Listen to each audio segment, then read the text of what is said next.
Hello, and welcome to the Supporting Individuals on the Autism Spectrum in the Medical Setting. My name is Laura DiCarlo, and I'm the Vice President of Clinic Services here at ADAPT Community Network. A couple of housekeeping rules. Please put any of your questions for the presenters in the Q&A.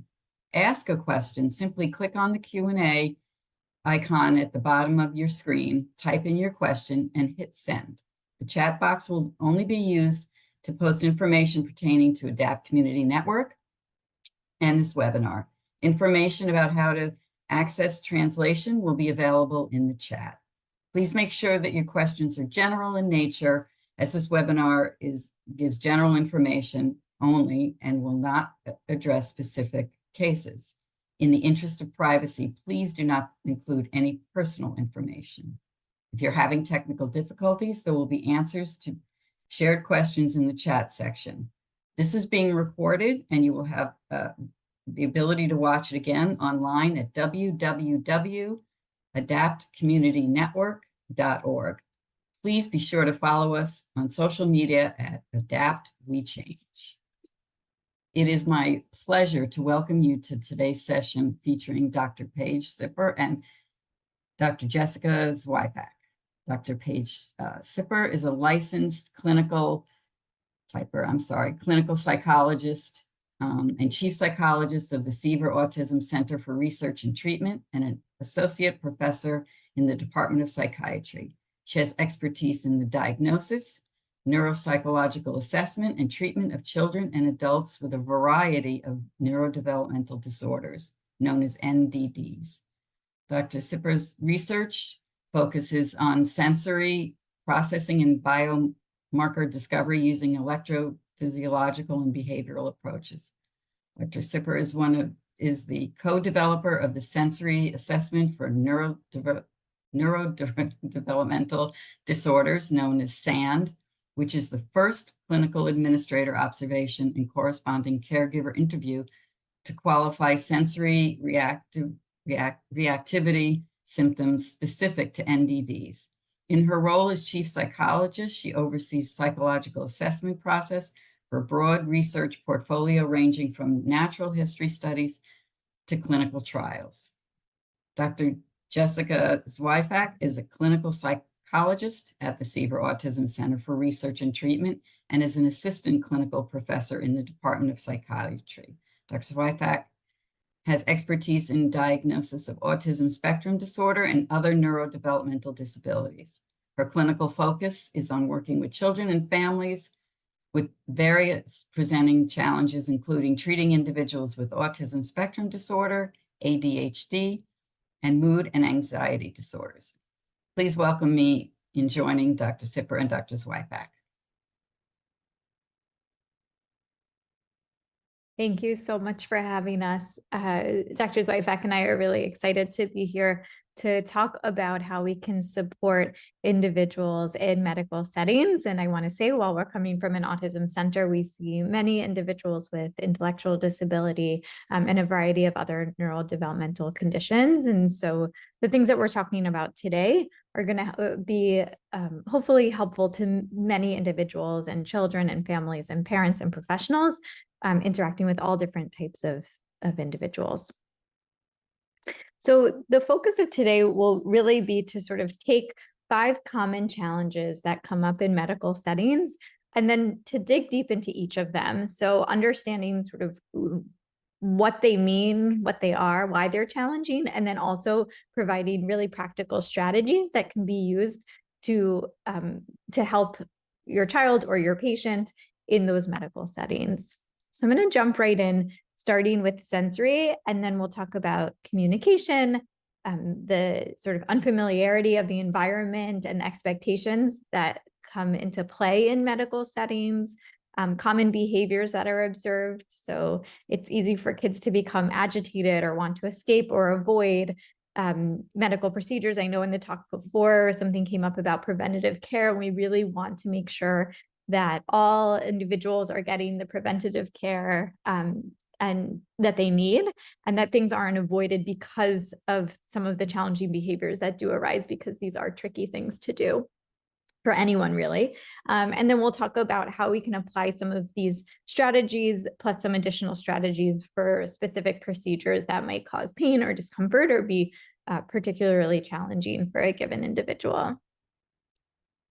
So starting with the sensory domain, I want to just sort of take a step back for a moment and think about how we all have our own sensory preferences. So some of us work well and prefer to be in bright light, others prefer natural light or lamp light. Some people work really well in a coffee shop and other people need a quiet place. Some people love the feel of the sand, the sound of the ocean. Others prefer to be in a pool or really don't enjoy sort of that sensation. And for many of us, we're able to adapt our sensory experiences to our own preferences, whether it's the type of clothes that we choose to wear because of the comfort, ordering a coffee extra hot or adding an ice cube to your tea. We all have our own preferences. But in the case of many individuals who are neurodiverse, it doesn't always come as naturally. And we also see many individuals who don't have the language ability to sort of describe what those sensory preferences may be. But if you were to imagine that you're somebody who really doesn't like the feel of the sand and you're sort of placed on the beach, you could imagine the discomfort you may feel, the sort of all the other physiological responses that could come up in that setting. And so understanding an individual's sensory preferences can be really helpful when we think about how we may adapt or help our the individuals that we're here at this conference for, how to help them become more comfortable in a medical setting. So the Diagnostic and Statistical Manual of Mental Disorders in the criteria for autism separates sensory symptoms into 3 categories. So there's hyperreactivity, which is the adverse responses. So a child who might be bothered by bright lights or the sight of specific things, tactile sensitivities, so the feel of certain textures or clothes you can imagine in a doctor's office or a hospital setting, the feel of a stethoscope, the feel of that paper under their skin on the exam table, having to put on a robe of a certain texture, and then auditory, so an aversion to certain sounds. And certainly there's a lot of uncomfortable sounds or different sounds that we're not so used to in medical settings. And then hyporeactivity is an under-responsiveness to sensory stimuli. So for example, a delayed response to noticing something moving by them, having a high threshold for pain or temperature can come up a lot in medical settings. And understanding when a child does have a high pain threshold, that information can be really important for those working with a child. And then auditory underreactivity. So you can imagine a siren or an alarm going off in a child that might not attend to that sound. And so safety concerns can really come up in that area. And then in terms of sensory seeking, this is an excessive interest. So you might see visual inspection in the tactile domain, seeking pressure, seeking the feel of certain things. And you can imagine in medical settings, there are a lot of things that may actually be unsafe for individuals to be touching and feeling. And so thinking about, we'll talk about ways to sort of satisfy those sensory cravings. We see individuals who have a strong desire to mouth objects. And then there's also auditory seeking. So seeking out sounds, putting things that make noises closer to their ears or making repetitive, even non-communicative sounds with their voices. These are all different things we look at, and a child doesn't, or an individual doesn't necessarily fall in a single domain. They actually can be hyperreactive, for example, to the feel of a very specific texture, and yet under responsive to certain sounds and seek out the feel of specific things. So really figuring out an individual's unique sensory preferences can really be helpful in sort of adjusting their environments and providing them with helpful tools to make a medical experience more comfortable. So how can we address sensory preferences to improve care? So for patients, and here I'm using the word patient because we're thinking about an individual being a patient in a medical setting. For patients who are hyperreactive, we think about how can we desensitize a child to a given medical protocol. So this can be as simple, if we're thinking about sort of typical checkups, this can be as simple as playing and practicing and feeling with a toy doctor set at home, all the way up to a child who may need to get an MRI and having a recording of the scanner sounds for the child to get used to at home, presenting to the hospital or office for a mock scan, so where it's not an actual scan and they can see what it feels like. And caregivers can certainly reach out to the doctor's offices to find out more about what to expect, so that you and your child's team can think about ways that you can work on some of the aspects of the medical experience that might be challenging ahead of time. For individuals who are sensory seeking, thinking about what materials could you bring with you to the appointments to satisfy those sensory cravings. And you want to think about what are the types of things that your child seeks out. I think a lot about how we can keep our hands busy, because oftentimes when we don't know what to do with our hands, that can certainly get in the way of completing a medical task. It could even be bringing some novel sensory materials that you find. Right now, they're pretty much all over toy stores, grocery stores. We see different materials, and figuring out what your child might like. Sometimes the novelty in a medical setting can be helpful. So having sort of a stash of things that you could pull from in an unexpected situation. And other times there are certain things that are really engaging for your child, or provide really nice stimulation for your child, that you might want to bring these familiar objects from home. For patients who are hyporeactive, you want to make sure that the clinical team's aware that the child may not show visible signs of pain. And it doesn't mean that the child's not feeling pain, or that the child's not in pain, right? And we'll talk about this more in a moment, because this is a really important point, that children may be presenting to an emergency room and not appear to be in pain and have something very serious going on with them because of that sensory hyporeactivity. And then thinking about how can we sort of prepare ahead of time. So having a script, or having sort of written down things you want to make sure that you have a chance to tell the clinical team. So for whether you're a caregiver or a professional, starting with something along the lines of, I want to make this experience as comfortable as possible. Can I tell you about my child's sensory preferences? Or does your child have any sensory preferences that I should know about? And so really trying to be proactive with thinking about sensory reactivity can help the experience. At Mount Sinai, we've developed these sensory toolkits that are available at various inpatient and outpatient settings and our emergency departments. But these are also things that you can make from home, as I mentioned. So in our set, we have a timer. So oftentimes there's a lot of waiting that can go on, a fidget ring that a child it's safe to chew on or mouth, a stress ball. And we have an insert where it actually talks about different ways you can use these materials. And if you are interested, you can certainly reach out to us at the end about getting them in a medical setting that you are familiar with. All right. So next, we're going to talk about communication. So really, whether you're here as a parent, a caregiver, a professional, remembering that the child's family really knows their child best. And so thinking about what is it that you want to communicate to the medical professionals? Do you want to share with them how your child prefers to communicate? Do you want to share with them their sensory preferences? Do you want to share with them behaviors that can be challenging or can be triggering? And motivators, maybe it's even, oh, they respond really well to a high five, or when someone claps for them. It doesn't have to be something larger out of the ordinary, but thinking about what are things that could be helpful to make this experience more comfortable for my child. And then thinking about, how am I going to communicate this information?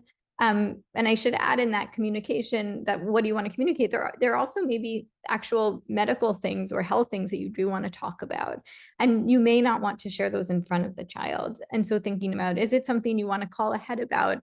Is it an office where you can send an email or a chat through a portal? Do you want to get there and ask to speak to the doctor privately about something? Thinking about how you can make a plan in place to ensure that the experience is as comfortable as possible. And then what are some accommodations that you could think about requesting or asking for your child? So it could be anything from asking them to please communicate each step before they do it so the child knows what to expect. Is it okay for my child to touch that stethoscope before you do it? Could you model it on another person? Could you model it on a parent or a nurse or a stuffed animal, or showing pictures of procedures? And so sometimes these may be available in a physician's office. Other times it could be helpful to look online, whether it's on the physician's website or if you know your child will have a particular procedure, or even just a particular experience, something as simple as getting their blood pressure taken. There's a lot of supports that you can find online as well. All right, and then in terms of communication strategies, so in the context of medical settings, there's a lot of instructions that are being given, right? As a patient, we're being told by the doctor and the nurses exactly what to do, where to go, what they need to do. And so thinking about how can we, whether it's us as a parent and we're communicating to our child in the medical setting, or as a caregiver or as the professional, we want to get close. So we want to get an individual's attention calmly. So rather than sort of from across the exam room, where a child may be more startled or feel less connected, being direct and specific. So you want to say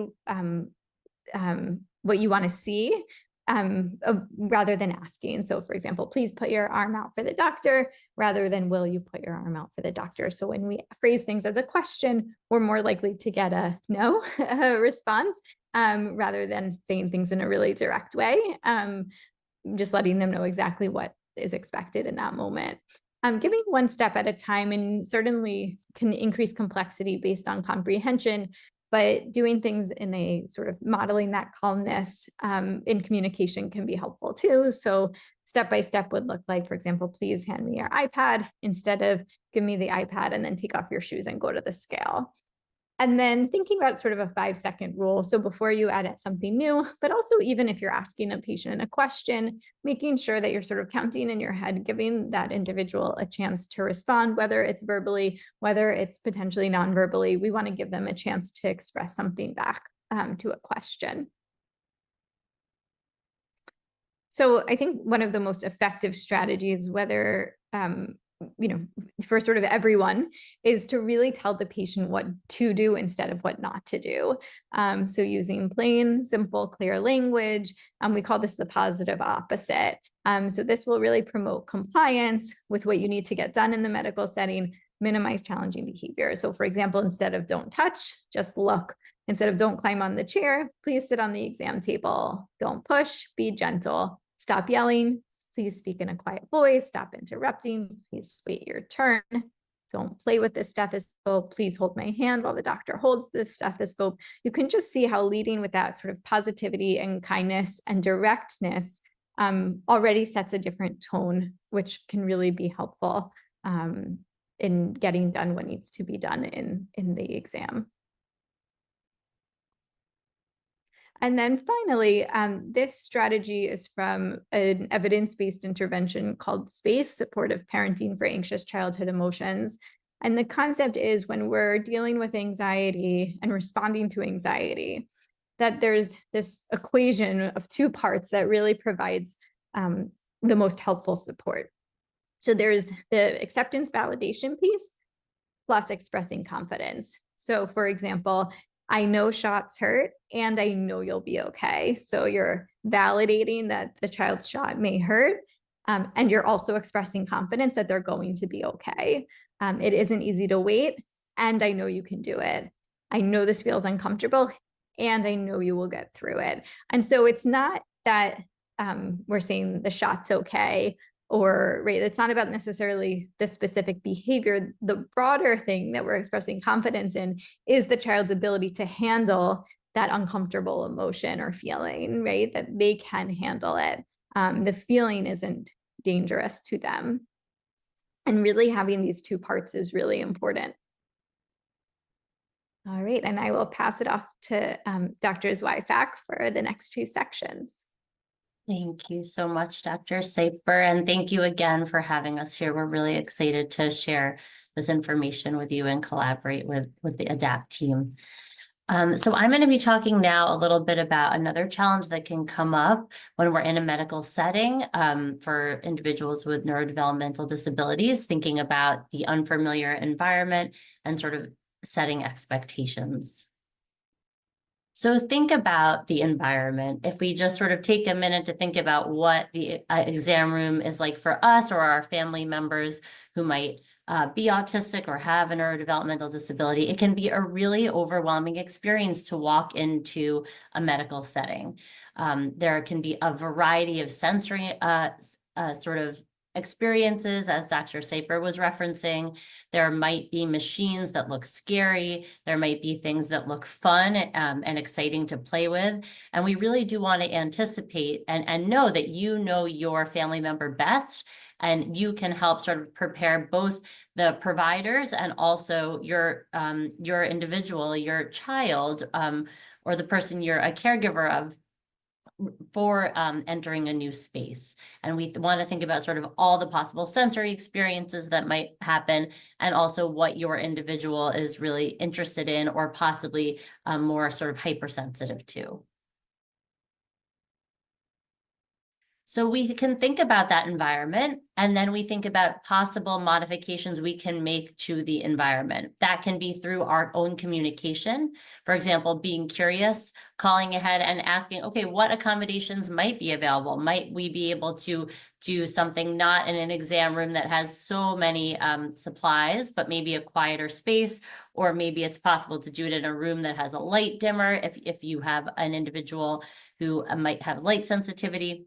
We want to really be advocates. It can be hard, and we don't want to feel like a burden to the provider, but truly, the more we have spoken to medical providers, they want to hear from families. We know that you're the expert in your child, and they really do want to hear from you. As Dr. Saper was referencing, we want you to have preferred replacement materials ready. So if you know that the individual who you brought to the exam might be interested in, say, grabbing a stethoscope, and that might not be possible, or putting certain materials in their mouths, you might bring something that they are able to chew and have that sort of have that ready in your bag to pull out as soon as you see some sensory exploration happening that might not be allowed in the medical setting. And always be creative. Medical providers have shared with us that they're happy for you to come in with anything that you want, whether it's an iPad or a different sorts of sensory tools. And definitely, whenever possible, consider, again, this goes back to being an advocate, requesting a private space, calling ahead to let them know you're coming to minimize wait time. Of course, we understand practices are busy for the providers in the audience today, but we have gotten the feedback that it is possible some of the time to shift the schedule around, or at least allow an individual to wait in an exam room rather than maybe a more overstimulating waiting area. We'll talk now about sort of ways to try to increase predictability throughout the whole visit. Again, the unknown really does provide a lot of anxiety for most people, not just individuals with neurodevelopmental disabilities, so for all of us. So we want to let our patients know what to expect throughout the visit. And caregivers and providers alike can be using transitional warnings, such as first then statements. So letting them know exactly what to expect. First, the nurse will weigh you in, then the doctor will come into the room. We also want to use visual prompts when appropriate. For many individuals on the autism spectrum and others, visuals can be helpful to let people know what to expect and reduce that anxiety. So we'll go through some of these, but certainly visual schedules, first then boards, social stories, and visual timers. Some of these are available on our website or at the clinics that you might attend, and some can be made ahead of time. Another way to increase predictability and sort of ease anxiety is to give some control when possible. So offer choices to increase that autonomy as people are, as we want our individuals to complete certain tasks or procedures. So if someone has to first get their heart listened to and then have an ear checked, whenever possible, ask, you can check in with the doctor or the nurse. Is it okay if I offer a choice? Would you like me to first listen to your ear or your heart? Of course, we want, as Dr. Saper referenced, we want all necessary medical procedures to be completed, but we can sometimes offer some choice and flexibility, which really does ease anxiety and, of course, increase that predictability of what's coming. Here's a great example of a first then board. These are available online, but it shows and tells the patient exactly what to expect and what comes next. For some individuals, hearing you're going to get a blood draw is too much information. We need to break that down a little bit further. And we want to first explain that there's a tourniquet, then the swab, then the area will be cleaned. Then you can go on to the later steps if you want with another first then board, but we want to make sure that the information is presented in a digestible way, and you know your patient best about what they can sort of process in the moment.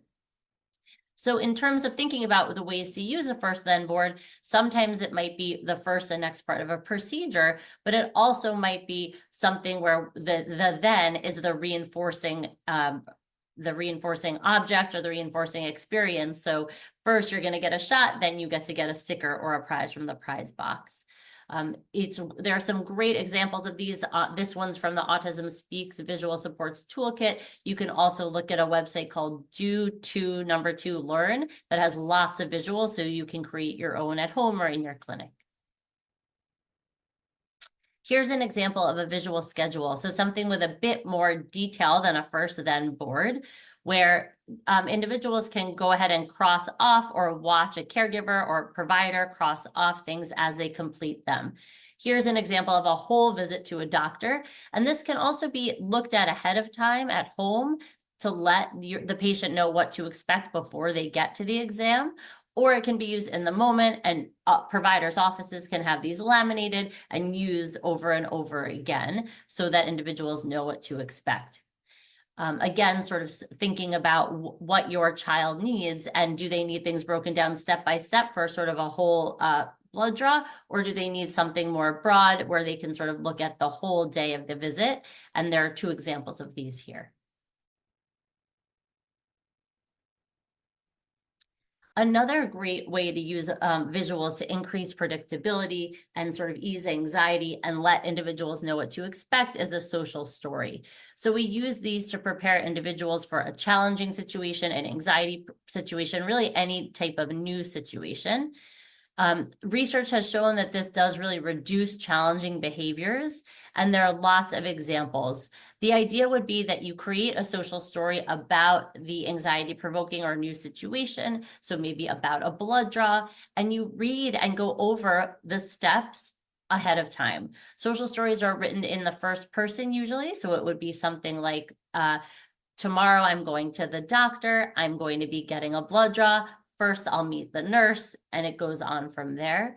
If you look at our website, theseavercenter.org, there are lots of examples of social stories, and there are many across the internet. So you don't have to create something specific for every procedure for your child or for the patients of your practice, but you can if you want to personalize pictures and show a new procedure. So now we'll talk a little bit about challenging behaviors that can sometimes come up. Again, these can come up for all of us, not just individuals with neurodevelopmental disabilities, but when we are going to an exam and we know there's going to be something that might be painful or uncomfortable, there might be some, or new, there might be some avoidance behaviors or agitation that arises. So we'll go through how to think about that now. So when we think about challenging behaviors or problem behaviors that might come up, they generally do follow a pattern. So this can be helpful to think about ahead of time, that usually there's some sort of triggering event followed by agitation, the peak of the challenging behavior, and an eventual de-escalation. And we like to look at and think about this curve because it can be really helpful to think about what to do in each phase. So first of all, knowing our child's triggers, knowing that, say, maybe the blood draw or even, the measurement tool might be potentially anxiety provoking for an individual. So, and sort of being prepared ahead of time with our communication tools or coping tools or other things. As kids maybe or adults start to get upset, in that first phase, we want to be, as it's going up the curve, it's time to validate. It makes sense that you're anxious right now. Maybe suggest or model a coping skill. Let's try taking 3 deep breaths, or remind them of a prize they might get at the end. Once we get into that sort of peak of the escalation or agitation or a tantrum. At that point, the individual probably isn't fully present to be taking suggestions. So it's probably time to kind of give them some space and wait for some de-escalation and return attention. And we'll talk a little bit more about that now. So our positive attention really is the key to reinforcing and prompting for appropriate behavior. So when we give our attention, we want to really make sure that we're giving praise and attention to exactly what we want to see more of. So there are a couple of forms of this positive attention. One I just referenced is labeled praise. You want to say exactly what you're proud of and what you want to see more of. Thank you so much for sitting so still. You're doing such a great job keeping your arms straight. You're waiting so patiently. It can be really motivating and reinforces the desired behaviors for these individuals. We can also be more of a sportscaster using these sort of neutral descriptive statements. I see you're sitting. I see that you're walking across the room, you're exploring your sensory tools so gently. So it just shows that you have your attention is totally focused on your child and you are there with them for anything they're experiencing. We also rewards are a great example of positive attention. So this can be praise can be a reward, but also something concrete like checks on those visual schedules, stickers, a high five, or time with a preferred item, like giving a reward of some time on an iPad or something like that. So we'll think also about how to purposefully use the selective attention. So again, we just talked about reinforcing desired behaviors. We want our kids to be as comfortable as possible. And sometimes that might mean sort of distracting them from what's happening as long as it doesn't interfere with the exam. So it is okay to give an iPad, assuming it's okay with the clinic staff at the same time. We also can remove our attention for unwanted sort of minor misbehavior. So if a child is whining and keeping her arm still for a blood draw, we don't necessarily have to pay any attention at all to the whining, though it might be irritating, and we do understand that. We can be reinforcing, wow, you're doing such a great job holding your arm still, and we're ignoring the whining behavior. It helps everyone else in the room to focus on positive behavior. And again, we return our attention as soon as we can to any desired behavior. And just keeping in mind, we're never ignoring an individual. It really is the behavior. We're never ignoring a patient. So we're looking and looking to find sort of catching our kids or our individuals doing the right thing, even during a difficult time. Another way to use our selective attention is to take an unplanned break. So when we think about that peak of the agitation curve that we looked at earlier, if we're really up there, it might be time to just withdraw and take some deep breaths, let the nurse step out of the room and come back in when the child is ready again to try the exam. Just keeping in mind that negative attention does increase the unwanted behavior. So we don't want to be saying, stop yelling or stop jumping. We want to be telling the child what to do. Please sit calmly. Please use a quiet voice. Co-regulation is another thing that we think about when we're managing these difficult behaviors. So it's this idea of sort of responding in a warm way to provide support and model the coping that we want our child to be able to experience and use in a medical setting.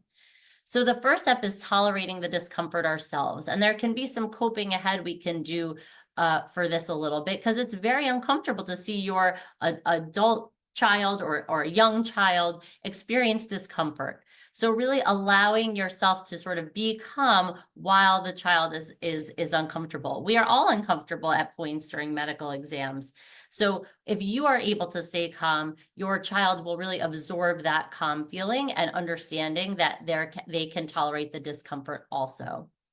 Again, ahead of time, you want to be thinking about the possible triggers and what kinds of things are they trying to communicate to you, and use validation in those moments, as Dr. Saper was talking about earlier. We can sort of establish this physical and emotional presence through validation, as we just spoke about. I'm thinking about you. I know you got this, and I know it's hard. And through our facial expression, our body language, sometimes it is like acting, because we inside might be sort of boiling up when our child's uncomfortable, to take deep breaths and use a calm voice and just be present and sort of grounded as much as possible. I'll talk now briefly also about when we are going through those procedures that cause pain or discomfort, like a blood draw or other things. So just to review, we talked about these already. The first then boards, visuals, schedules, and social stories. We'll get in now to token economies and visual timers, as these are other ways to let our kids know what to expect and be sort of reinforcing in the exams. So a token economy, we referenced this a little bit earlier, is the idea that we might use a reinforcer to promote a desired behavior. This can be on a printout that you bring along or your child's iPad, and it's allowing the child to or adult to work towards a larger prize. The other thing we might want to use, if this is something used frequently outside of the exam room, depending on your kid's comfort level, is a visual timer. So we can use this during wait times. We can ask, the staff at the clinic how long something will be, or even during a procedure. I'm going to need you to sit still for 20 seconds, and then let them watch that as the doctor does the exam. Ideally, we really just want to have a list of coping strategies handy, and your child best. So you're bringing things along, as we talked about, whether it's things to watch on the iPad, sensory tools, drawing materials, or counting, or sort of deep breaths, or something like a sensory toolkit that we have developed at Seaver that you can bring along with you. All right, so just to conclude, I'm going to mention a couple of resources that we've developed and that are available at Mount Sinai. I also want to mention, before I get into that if you are dealing with an actual hospital setting, so for example, a procedure or something that might involve an inpatient visit, there is something called Child Life, which is a department in many hospitals where they have individuals that can actually help support your child through the medical process and procedures. And so it's certainly something that you would want to ask about and connect with ahead of time, which can be really helpful in getting through an MRI or a sonogram, a blood draw, things of that nature. So I did see a question in the chat, and I think this will partially answer it. So we have a training module that we developed that's currently available to all physicians, nurses, and staff at all of the Mount Sinai hospitals about how to support individuals on the autism spectrum and with related conditions in medical settings. So it talks about a lot of the things that we talked about today. So the goal really is to continue the education, not just to parents, but to professionals, to really at all levels. We mentioned the sensory toolkits. Certainly reach out to us if there's a medical site that's interested in obtaining some.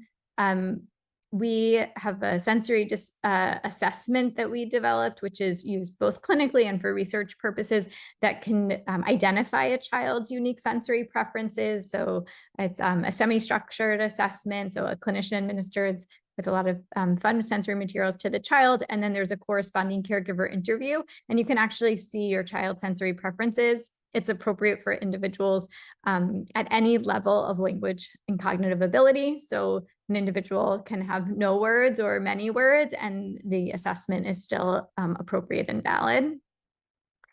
We also have currently developed, and it's actually being launched in November, an inpatient psychiatry programs, an NDD program. So to really train individuals at all levels of physicians and staff in understanding neurodevelopmental disorders, developing a bunch of materials to use in the inpatient unit, and then we'll be providing ongoing support and consultation. So starting with an intake questionnaire that asks about communication and sensory preferences and things that we talked about here, but that can be helpful for a parent to complete and hand in, that everyone working with the child is aware of, and a number of materials, including all the visual supports we talked about, that will be available. I also, if you are a parent or caregiver, feel free to scan this QR code. We are doing a large survey to try to understand what sensory tools and interventions have and have not worked for your child. So I'll give you a moment if you're interested to scan that. We would love to hear from you. We're really thinking about how can we also develop new interventions or get information out there about what actually is or isn't effective. And we know that this can really vary between individuals. Sorry to interrupt. I'm going to take this opportunity to remind everybody there's about 5 minutes left. So make sure you get any questions you might want to answer in the Q&A, and we'll give the presenters an opportunity at the end to answer them. Thank you. Sorry. Perfect. No, thank you. And then we're actually on to our last slide. So if there are any questions, we're happy to answer them. The best way to reach out to our center is through our email, the center@msSM.edu. There's also a QR code here where you can sign up for the Seaver Center's email list, and you'll receive our annual newsletter and be up to date on any events or happenings at the center. So I'll just leave that up for a moment, and then we can move on to the Q&A.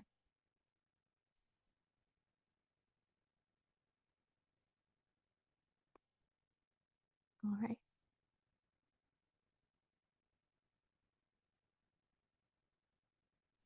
Thank you so much. That was amazing. I'm so amazed I forgot to unmute. So we did get some questions, and we'll go through as many of them as we can. The first question is, how do you go about giving choices to someone who has a hard time making quick decisions if they, so if they're in a medical setting and they need to make a decision right away, if you've given them choices, how do you help them with that? Yeah, so I think this comes back to, your child's best. And so if your child is someone who does have trouble making choices, you can think about, do they respond better if it's visual? So if you're holding up, like, do you want this sock first or that sock first to put on, right? And you could think about if there's actual physical materials in the setting that can be used so they can sort of reach for the response. We generally suggest just limiting it to 2 choices if they have trouble. You also can sort of use that 5-second rule, provide the choices, count to 5 in your head, and say, it's okay if you're having trouble making a response. I'm going to give you one more chance, and then I can make the choice for you, and giving them 5 more seconds, and then it's okay to make that choice. Great, thank you. Second question is, what do you do if you feel like the provider is being a bit passive about your concerns as a parent? Sure. So I'm not sure if the question was around concerns about their sort of sensory or behavioral concerns, but I think the best thing to do is really just be upfront about what your concerns are. And if it's about changes that you want to see made in order to make accommodations for your child, go ahead and make them. Sort of be an advocate, be prepared. Of course, check in ahead of time, and you may want the medical provider to be sort of taking the lead on it. And if you don't see that happening, it's okay to go ahead and make some accommodations yourself. Great, thank you. Another question is, are your tools and evaluations available for adults, such as the sensory evaluation?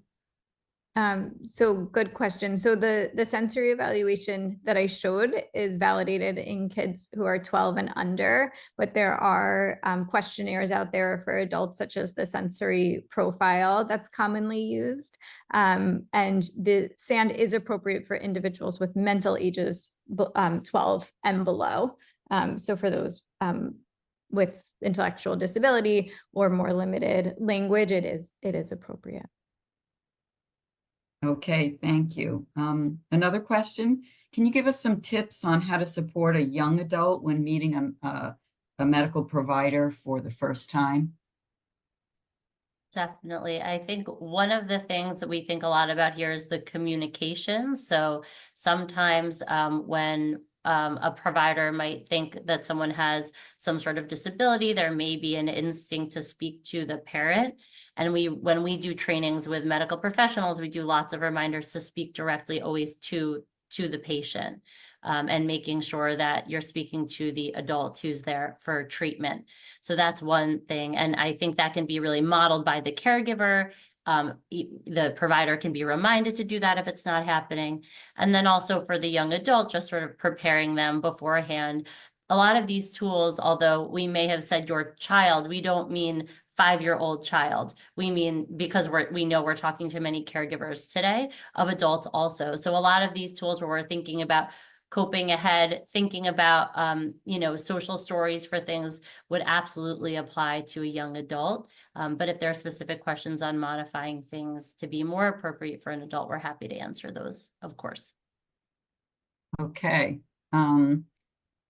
Here's a question. As a physician in an ER, how do we know the level of understanding for a nonverbal patient with the NDD might be able to comprehend with regard to the step-by-step boards?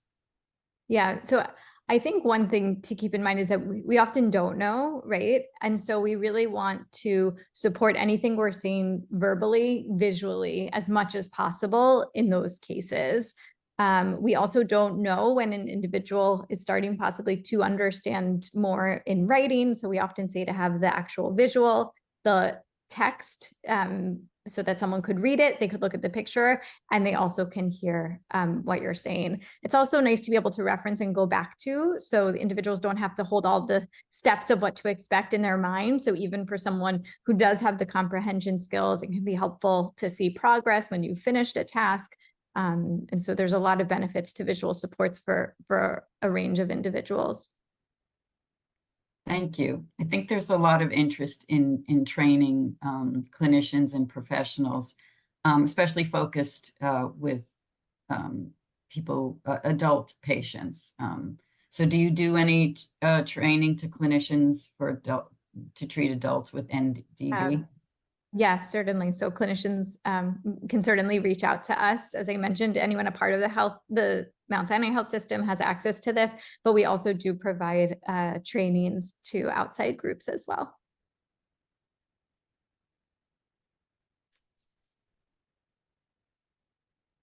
Someone is asking to speak a little bit about, the caregiver staying present during a medical visit to support the young adult. Sometimes caregivers are asked to leave the room. Yeah, so I think again, knowing your child's best is really important, knowing what their language level is like. So a lot of clinicians do want for an individual who is verbal to have some moments of privacy to ask a child or a young adult, right? Something that they might not be comfortable saying in front of a caregiver. And then there's other times where, I always say, like, it's not sort of worth, if a child's having trouble separating, it's not, and you're there for a medical procedure, it's not worth the distress. And if they're able to figure out a way to have the parent present, I think a lot of it's up to the physicians and staff to feel comfortable to tell the parent exactly what to do to be helpful, even if it's staying quiet and sitting in a chair, but just having their physical presence there. At other times, and again, thinking about knowing your child best, some kids do sometimes do better when a parent isn't there, and they kind of can get that sense from school and things teachers have said. And so the priority is that everyone is safe, right? And that they are getting their needs met. And so I think remembering, even if it takes 3 visits to get the blood draw, if that patient needs that blood draw, it's worth tolerating all the distress to get the results of it. And so it's okay for there to be distress. But I think it really depends on what the purpose of having the parent leave the room and having the parent feel comfortable with that and understanding that from the physician. Thank you. I think that's it for now. Anybody have any other questions, please pop them in the the Q&A. I know people are wondering how to access your center. I think there's information for them to do so through Mount Sinai. Is there a specific way they can get in touch with the Severs Center? Yeah, email is the best point of contact, and someone will direct the inquiries that way. We're primarily a research center, so we see many families every year for research studies. But we can certainly direct people to what they need. And I can put I put the link in that wasn't working for the sensory survey in the chat. I'll also put the Severs Center's email so everybody has it as well. Thank you. I think that would be very helpful. Thank you, Dr. Zweiback and Dr. Sieper. This has been amazing. We have another minute or two if anybody has any other questions. If not, I invite you all to take the survey when you get the email. And please complete it so you have a chance to win an Amazon gift card. And I hope you all join us at noon for our How to Supplement In-Home Support Outside of OPWDD Waiver and School Services. And I did want to mention just one thing. I see someone asked about the focus mostly on children. When we're using the word children, it's because these can be adult children. We're just talking about, as we're speaking to parents, we're not talking about young children. We're talking about, they can be adult children as well. So I just want to clarify that all the things we're talking about, nothing that we mentioned is specific to young children. It's children through adults. Thank you for that clarification. We appreciate that. That happens a lot in our world. Yes.